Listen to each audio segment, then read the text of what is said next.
Tēnā koutou katoa. No mai haere mai ki Touring 101. Ko Nicholas tōku ingoa. My name is Nicholas, and as Kath said, I'm on 95 BFM, and I work at the New Zealand Music Commission. Very excited to kick off this year's summit with Touring 101. It's the who, what, when, where, why, how. The introduction to touring. Touring is such a big topic, and we're lucky to have an all-star panel of people here. So we'll go around and introduce the panel today. We've got Richard Barnacle here, the owner of Space Academy. How you doing, Richard? Tēnā, okay, good, thank you. You're also here with another hat on, IMVA. What is IMVA? IMVA is Independent Music Venues Aotearoa, which is a collection of independent music venues from around the motu. Epic. And we got Audrey Siataga here too. Audrey owns and runs Midnight Swan, which is a touring management company. It is, and artist management. And you've got a stacked roster of artists too. Kind of, yeah. Talk a little bit about them. You've got Lady Six on there. I've got Christoph, Truento, and also an emerging artist called Noi from Wellington. Yeah. Lovely. We got Stormie Kereopa here too. Lloyd, how are you doing, Stormie? Kia ora tātou. I'm doing good today. And you're a very busy person. I think so, yep. You've got a roster of artists too. You got Jordyn with the Y and MOHI Allen. Anyone else you're looking after at the moment? Potentially, but at the moment, those two keep me pretty busy. Awesome. And you're also part of Girls Rock as well? No. No, not at the moment? No, I haven't been. I did a chat to the tamariki there for Tangata Beats once. Yes. To the front, kiri door. We love that. We've got artist Jazmine here too. Kia ora. It's great to have you here. You've been very busy over this past year, and you've got an album coming up too. How are you feeling about the whole album process? You're going to be touring the album? Terrified, yeah. Terrified? Going to be touring the album, yeah, of course. Yeah, of course. We have to. Absolutely terrified, yeah. So Touring 101, the who, what, when, where, why, how. We're going to start with the why. I'll start with you, Jazmine. What are the benefits of touring? Why should artists go on tour? Well, first and foremost, I'd like to think anyone playing music likes playing music, and that's the motivation to share your art. So the first motivation should be that you want to be doing it and you want to be sharing your craft. And then I suppose, there's a difference, right, between you as a recording artist and you as a performing artist. So being able to actually go out and connect to people outside of that world that is not real, like that sort of digital world. And recording's a great part of artistry, and I adore that, but there's nothing quite like getting in a room with people and getting real, disgustingly vulnerable. And what a great way to see a country like our country, a great way to connect with other artists, a great way to meet new people, and obviously connecting with an audience. But all of those things, first and foremost, are why I tour, I think. Yeah, 100%. I'll go to you, Stormie. With your artists, when do you know it's time to go on tour? How do you know they're ready? I think, like, for me and my artists, usually we start with having a conversation whether they are ready or not. If they have the confidence to be like, yep, I'm ready to go and do a show, I've worked on, my live performance stamina or whatever it is, I think it depends on them. I don't find that it's me telling them to do that they're ready. It's when they come to me and they go, I'm ready, Stormie, let's plan a tour. Yeah. 100%. For you too, Audrey, I guess the same kind of question. An artist, I guess, how do you pick where an artist is going on tour? Oh, yeah, that's a good question too. I think with an established artist like Lady Six, we really take cues from where her audience is at the moment. Spotify algorithms do help. I know a lot of promoters don't like relying on those, but we can generally tell where she wants to go as a touring musician anyway. Yeah. I wanted to ask you a question too, Richard. I think independent music venues Aotearoa is very important because I think for a lot of artists, they think they might be a bit too small to go on tour, can't fill up those spaces. Tell us about the venues around the country that kind of foster those growing artists and those spaces. Yeah, right. Well, I guess there's a huge range from tiny venues, with tens of people all the way through, and so I guess there's a size room to fit any audience, and there's audiences, and especially in small towns, I think, that are eager to hear new and live music. I know you're a very organised person, Audrey, so I wanted to ask about organisation. How much lead-up time should we give ourselves before going on tour to plan a nationwide tour? 8 months. Yeah, and honestly, that's no joke. I think you really have to put a lot of time and effort into your dream first, and how you're going, what the intention is, and then, I mean, venue booking comes in at about between 6 to 4 months. Would you agree? Yeah. And then you have to think about production. New Zealand has a small community logistic-wise, production-wise. There's only so many airplanes, hotels, you know, you really have to think about what's going on at the time as well. Yeah, I did want to get into, I guess, the production side too, and I think you can help us with this, Richard. Who's involved in putting together a show and a tour, especially with venues? What can they offer you in terms of like sound engineers and things like that? Who do you need? I guess I can speak to our venue the best. And so we tend to have a house tech, a house lighting operator, which that isn't always necessary, but it's optional for the artist, whether they want that. And then I guess we often supply door people and... Does that answer the question? Definitely, Yeah. most definitely. I wanted to ask you about what a venue can offer too, in terms of, there'll be a whole panel about promotion, but in terms of engaging a local audience, what can a venue offer in that space? I guess we offer recommendations of people to reach out to, places to go, channels to share your information, and I think it's working together with often the opening act or opening acts, the artists themselves and the venue, and we're all sort of having to chip in together to get the word out. Yeah, 100%. I did want to talk about opening acts, and I'll throw this to the managers and on the panel. How do you choose an opening act for your artist tour? Is that a discussion you have with them? Yeah, like it depends on where we're going. You know, like if it's Kereopa-Lloyd or Tauranga or Tautahi, it really depends. And usually what we try to do is look at local acts, you know, try to foster that new emerging artist, help them as well. And then we have a chat about it. We look at all the acts that we've kind of gone through from that area and go, okay, cool, who do you want to reach out to? And then, yeah, we just pick from there because, you know, it's about feeding the system as well. So trying to get local acts from those areas also support, yeah. I guess, and you're a big community person, Jazmine, too. Who do you reach out to when you're going on tour? How do you pick your opening acts? Yeah, I guess because I'm independent and self-managed, so I'm booking my own tours and choosing my own support acts, and I love having autonomy over that because who you get to be involved doing your sound and your show is really going to make what the show is and what the tour looks like. So for me, it's sort of reaching out to people that I feel like have a similar understanding of music and a similar kaupapa, but also like reaching out to someone that has an audience in the cities I'm going to. So, I mean, if I'm going to a place where I know I'm going to have like a strong audience that's going to show up, maybe it can be more of a reaching out to someone that's younger to give an opportunity. I think that's a great thing to do as well. And then other times it's almost like your support act is doing you a favor. I think that's a great way to think of it. And you can return that favor, right? Like, and I think I've got some really beautiful relationships in this room because we stayed at each other's houses 10 years ago when we visited each other's cities and opening for each other's bands and sharing your audiences, I think is a great thing to do and a great way to build relationships. And I've had shows where people from Australia have come here and I've opened even though it's quite a small show because I knew that then when I went to Australia, they'd do the same for me. And just doing sort of things like knowing that you just had to drive to the gig, so being like, don't worry about the fee. Because again, you know when you fly to Australia and you do that, they're going to be like, it's all right. So yeah, that kind of community mindedness to choosing opening acts or people to share the stage, I guess. Fostering community is important. I wanted to ask you about logistics, Audrey, again. When you're starting to plan a tour, how do you go about booking ACOM and things like that? What's your process?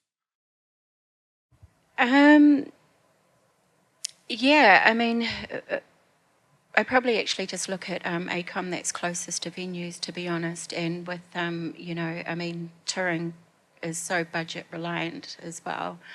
But I think especially when you've got a long tour, say like a 14-date one, and your time is very limited, it's so important to get that rest time in between. And everybody in your crew, artist, band will have specific needs. So yeah, that's the only advice I could give. Yeah.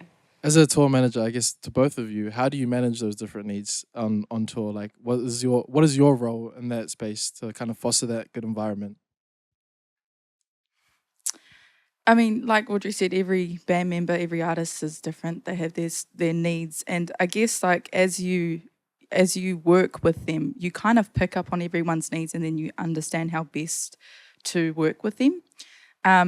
It's kind of hard to explain, I guess. Like everyone's different, but what I usually do is, I understand that, for example, maybe MOHI and Jord's in the morning, they need to do their vocal warm-ups. Like they're not going to sing a whole song right in the morning at 9 o'clock. Those are just like little things that I always remember. So when it comes to them, it's like, okay, in the morning, they're just going to do their thing. And then I'll go and check on the band, and the band's usually like, I need breakfast. So it's like, we'll go while they're doing that. So it's just kind of understanding the team that you're working with and the people that you are like surrounding yourself with, and understanding everyone's different needs and approaches to everything. Yeah, it's a little bit like, you kind of just have to gauge it with everyone. Some people are just different. Yeah. 100%. It's a community thing too. I wanted to ask you a question, Jazmine, as an independent artist. When you're structuring your tour and you're thinking about booking accommodation and travel, do you structure your travel in terms of we play a show at every stop kind of thing? Or how do you work with that? Yeah, usually short tours, very little days off, traveling by car. Like, I guess it's really about good time, cheap time. So being like, how do I make that tour cost as little as possible so that we can come out not feeling like we're in debt? And so things like, I can't expect my band to come with me and have 2 days off unpaid, because I'm not going to be able to do that. So things like, driving to Wellington and playing the Wellington show. I think the tour I've got coming up, we'll play Wellington, and then we'll get the Inter-Islander in the morning, and we'll play on board so that's free. So that's $1,000 already saved from that travel. And if that was flights, that would be a lot more. And then it means in the South Island we've got, we've got a car. So that's going to get rid of like the Uber costs from the airport. That's going to give us autonomy to be able to go to the venue and the accommodation. That's going to give us some great bonding time in the car also. What's the go-to road trip car song for you on tour? What are we singing? Oh, that's a great question. I don't know. We just listen to our own music. No. Everyone's got their headphones in. Speaking about budgeting. The music we've written. Oh yeah. I was like, my album. Of course. Great thing about budgeting on page 16 and 17. This is a little bit of a plug of the May book this year. Is an example budget. So if you don't know the first thing about budgeting, have a look at this. It's a touring budget put together by the wonderful Rachel Ashby. So 16, 17. Those are the pages. I did want to talk about budgeting with you, Audrey. Do you have any cost-saving tips? How do you go about saving the most money or making the most money on a tour? Actually, elaborating on what you were saying, we've got a tour coming up too, and to be honest, we're going to Dunedin, Christchurch, Nelson, and we're driving. Yeah, we've decided to invest in lighting this particular tour because it's a new club show style, and so we've got a gear van, like very much the same. Yeah. Yeah. What about you, Stormie, in terms of cost-saving tips? How do you save on tour? I mean, I kind of agree with everyone on what they're saying. You just really have to look at what, what's not going to say a priority, but what you need to pay to be on tour, and then the things that you're like, okay, well, where can we save for those needs? So, like, for example, it's the same thing. Sometimes flights are just ridiculous, especially in Aotearoa, and it's cheaper to drive, so we're going to drive. And then, it's also like, oh, we also need to have a bit of kai. So is it cheaper to go to the countdown and we all just chip in? Well, not chip in, but, we all cook or something? Or is it, are we getting takeaways, which is probably not the go because takeaways are expensive as well. So it's just finding those little areas where I guess you can save the most money, and then looking at what the things you need to actually pay on tour, because there's some things that you have to pay. Yeah. How many times have you had to be the chef on tour? Well, a few times, I'd say. And but everyone helps out. So yeah, a few times. Richard, I did want to talk about venues too, because it can be daunting. I guess in Tamaki Makaurau, we're lucky to have some great venues owners that are part of the community. It feels easy to reach out to them, but I guess reaching out to a venue owner in another part of the country can be daunting. How should an artist best approach you guys when they're looking to book?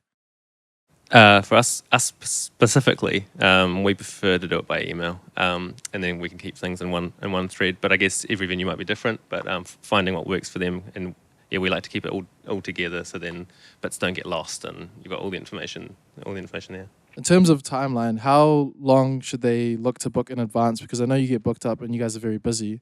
How long should an artist give themselves in advance to pencil in dates with you?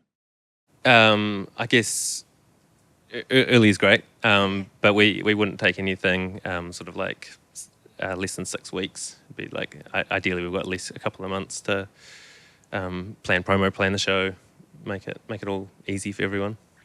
What should an artist prepare in advance for you? What should they be ready with that maybe they don't think about? Yeah, there's a nice piece in this book on the EPK, electronic press kit. Having all that stuff's great. I mean, at a minimum, sending us links to your music, information about what the purpose of the tour is, if you're releasing an album, and if you're just starting out, like maybe some of your ideas about how you might promote the show, or contacts you have to make it happen, just to make it easier for us to understand where you're at. And so it's ideally, the more information you can feed us, the easier we can pull it together, because we've got limited resources as well. And so ideally we're not getting one where it says you can look us up on Spotify or something like that. Yeah. Love that. And I guess in terms of logistics and storing things, what does a venue offer for a touring company? Like, are you able to store their equipment beforehand? Is that something they can work out with you so that they can just come in and sound check? What do you guys offer there?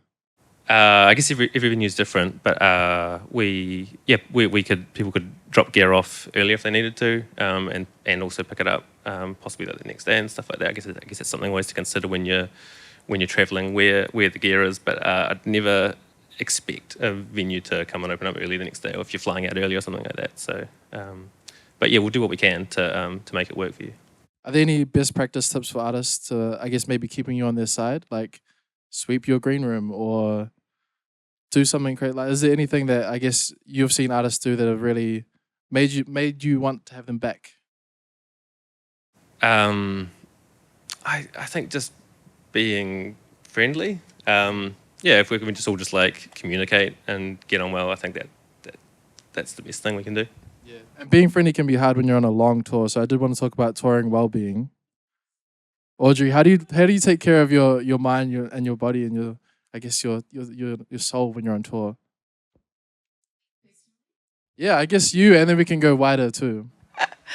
I have a really optimistic, sunny, that's just my nature anyway. So I think like that's a real bonus for me. But to be honest, when you're looking after so many facets and minimal sleep, I find power naps, if you can't get to sleep, a meditation, quiet your mind, and honestly, the preparation and lead up to touring is just everything, and then it gives you capacity to deal with things when they change.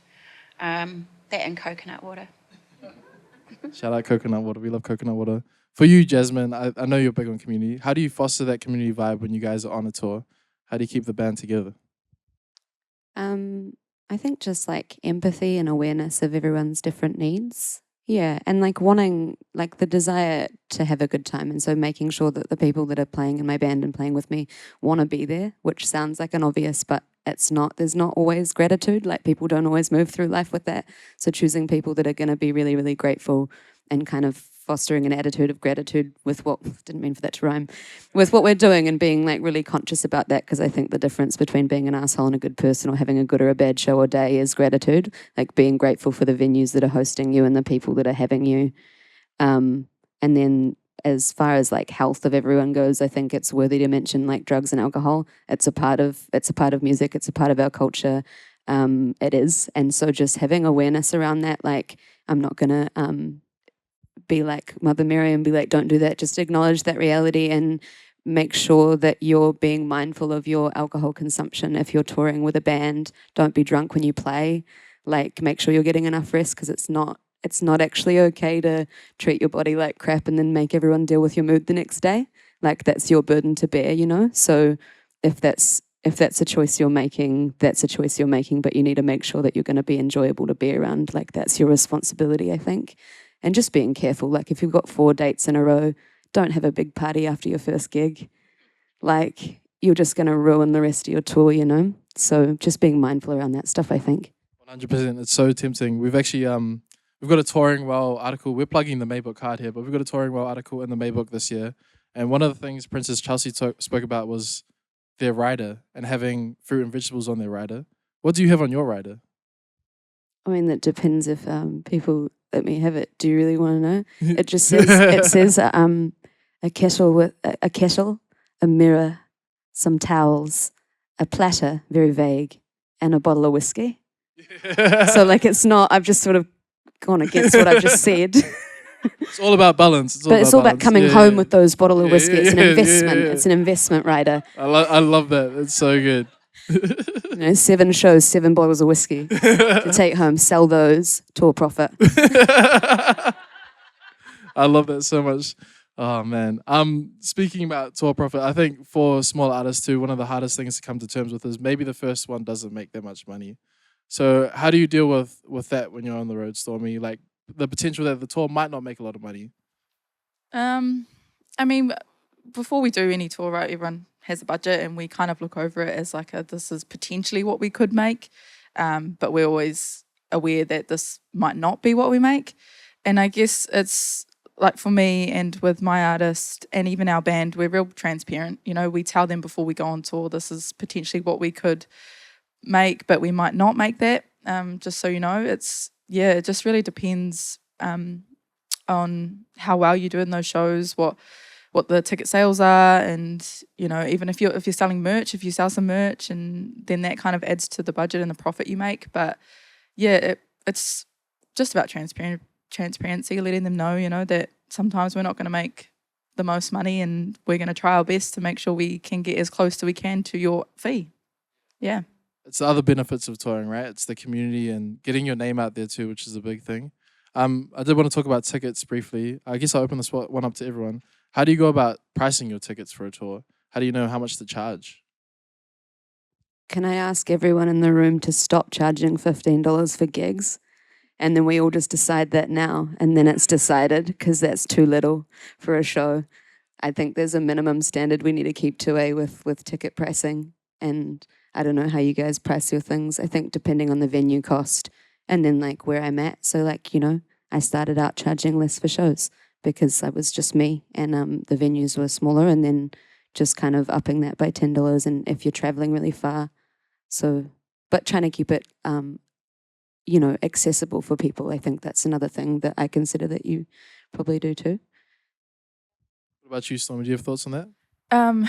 Yeah, I mean, I completely agree. Like, it's kind of just depends, again, back looking at your budget and just what you can do. It's like you don't want to make ticket prices too big so that people can't afford to come, because, you know, it's really hard to pay to go to gigs at the moment. But then also you have to think about, you know, those ticket prices, that putia that comes in is going back to the artist. So you don't want to put it too low. But it's really depends really. Like sometimes you might have a smaller venue in a faraway place, and you're like, oh, let's just do $20 on the door or something for this one. But online it might be $30 or something, you know. But yeah, it just depends on looking at your budget and making sure you're not overpricing anything so people can come to the show. I'll just quickly, this tour that's coming up as well, I've done for all the shows like a concession price or a student or an unwaged. And that's like, I think, as a respect for the fact that you're going to have an audience that has a diverse, what I'd hope, unless your audience is just rich and then like go for it.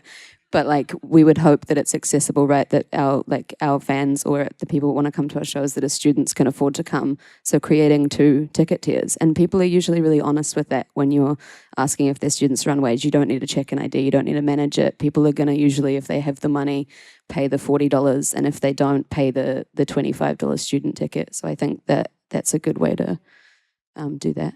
Yeah, I did want to. I was just going to say, if you're from out of town as well, we might pay to check with the venue or the support bands or acts or people you know in that town, just in case there's like a standard or something like that for that place. It's a very good point. On, I guess, saving money on tours too, I think one of my favorite parts when I'm talking to my friends who are touring and they go to the South Island is the ferry and playing on the ferry. Have you played on the ferry before? Too many times. Let the people play. If you play on the ferry, it's free.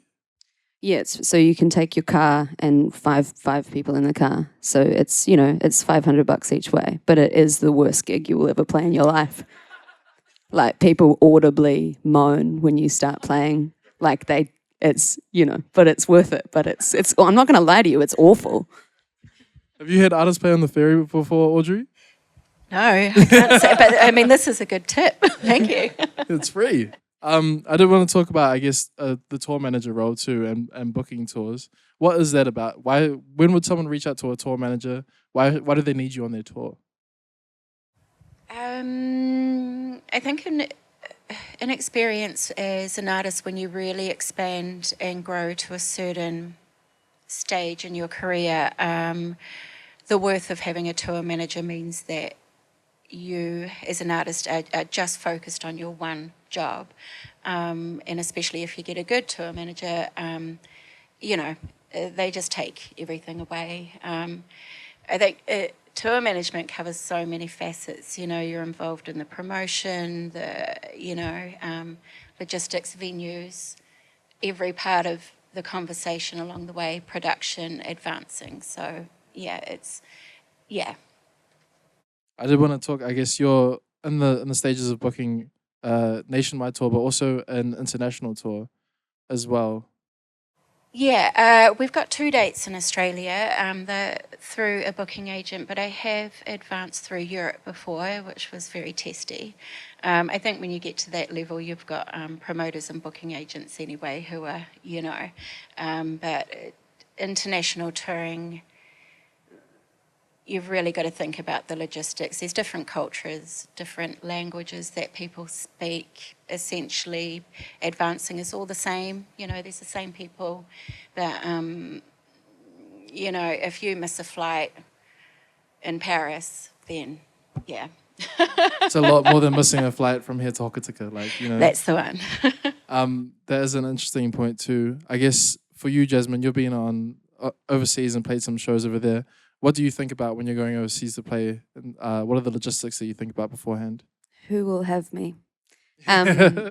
Well, in that context, I guess, like, yeah, I know I don't have an international audience that's big enough to just be like, I'm putting on a show and people show up. So I suppose looking into same thing, that community mindedness. Like I have a friend that had a gallery space in Ireland that's from New Zealand. So went and did a show there, and their community came, or looking into spaces where bands at your level have played and approaching them, asking to open for someone. I suppose that kind of thing is a great way to start.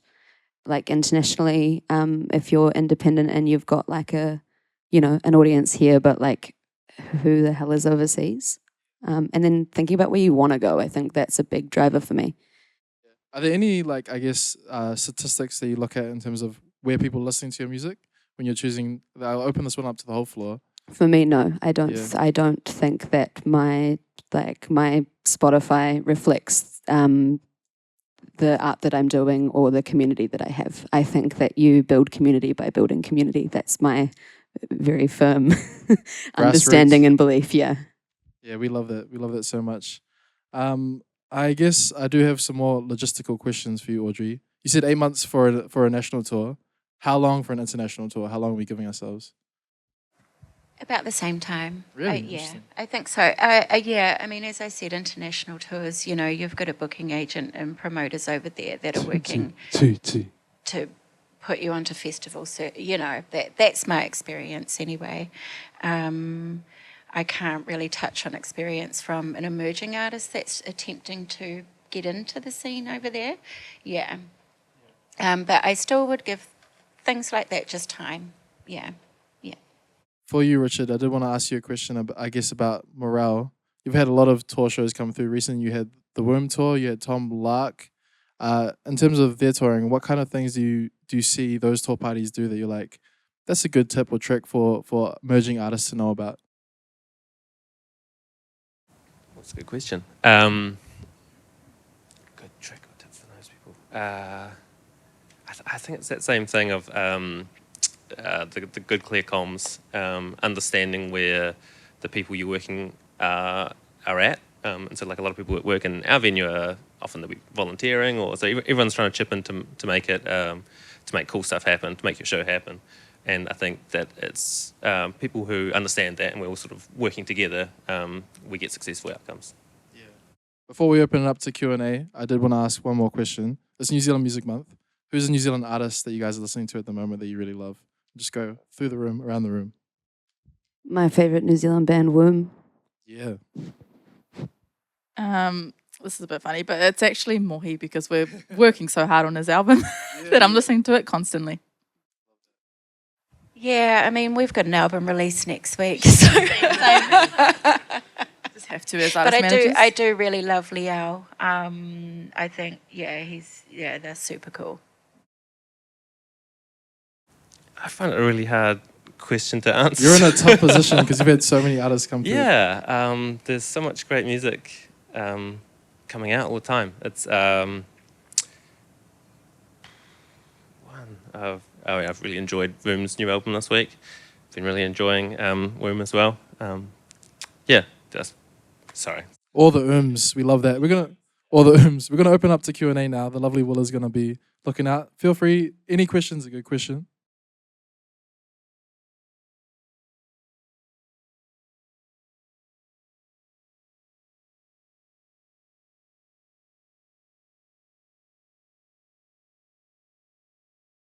Hi. So Jazmine, I was just kind of wondering, so when you spoke about going overseas and finding a New Zealand gallery that you can do a show at, because it'll find the right kind of audience. But if you're going somewhere unfamiliar, what kind of aspects or characteristics would you look for in a specific venue that will find your suitable audience or to broaden your listeners? I guess like a similar thing I'd be looking at here would be like the size and like the kaupapa of the venue, right? Like if you're going to a venue that you can see has lots of music that comes through similar to yours, that has, there are certain venues that have an audience. So you're not just selling the tickets to your show, like people are going there to listen to music. So seeking out somewhere that has a community. Another thing I do is look at New Zealand acts that are, again, similar to me in maybe musical genre or audience size, and see if they've done a tour. So I had a look at Tiny Ruins' European tour and went through all the venues and emailed some of them. And that's another thing you can do in New Zealand as well, is find bands that are at the same level as you or a similar style and look at the venues they're playing and the spaces they're doing and contact those venues. Yeah. Amazing. Thank you. Go, go, go. I got this. Kia ora. I also have a partai for Jazmine. When you're booking everything for your tour and you're self-managed and independent, what are the things that you're doing before you get on stage to ensure that you're no longer worrying about how many tickets you've sold or the logistics and you're just feeling present in the music? That's a great question because it's really hard. I think any musicians in the room will know about the dreaded 2 hours before the show where all your friends text you and tell you they're not going to make it. I don't know why they do that. And then you go, no one's coming to my birthday party. So turn off your phone. Ticket sales are closed. Turn off your phone. You're done with that. Delegate things to your band and make sure that, there's that time between sound check and going on stage that is about pre-performance ritual and getting ready and having some space to do whatever that is to do to connect to yourself and your art and your music that is, separate from the organizational stuff. Hi, I have just a general question for anyone who wants to answer it. I know it was mentioned about when an artist is ready to go on tour. It's more about the artist, it was said, but are there any logistic sides of things, how established an artist needs to be to realistically go on tour and have any profit at all or even just break even? Or is that something that you'd have to have clear criteria to attempt doing something like that? Okay, 30 seconds, go. Oh, that's a good question, actually.